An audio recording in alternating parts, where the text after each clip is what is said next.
Balai Pengelolaan Lahan dan Irigasi Pertanian Kelas 1 Makassar mulai mempercepat program cetak sawah baru dan mitigasi kekeringan di Sulawesi Selatan. Langkah ini dilakukan sebagai upaya menghadapi potensi musim kering panjang yang diprediksi oleh BMKG terjadi dalam beberapa bulan ke depan. Hal tersebut mengemuka dalam rapat koordinasi cetak sawah dan mitigasi kekeringan wilayah Sulawesi Selatan tahun 2026 yang digelar di Hotel Dalton Perintis Kemerdekaan Kota Makassar pada Kamis 21 Mei 2026.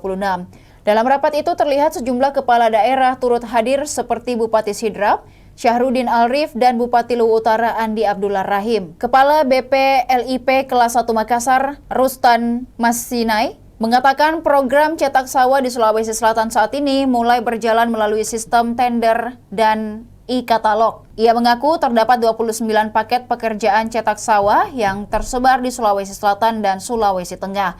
Khusus Sulawesi Selatan sebanyak 18 paket telah tayang dan 5 diantaranya sudah mulai berjalan di lapangan. Lokasi pekerjaan tersebar di sejumlah wilayah seperti Luwu Utara, Belopa, Lamasi, hingga Masamba. Pemerintah menargetkan sekitar 7.000 hektar sawah baru dapat dikembangkan di Sulawesi Selatan pada 2026. Demikian Tribun Timur Hot News kali ini. Saksikan beragam berita menarik lainnya hanya di kanal YouTube dan Facebook Tribun Timur. Download Tribun X sekarang. Menghadirkan lokal menjadi Indonesia.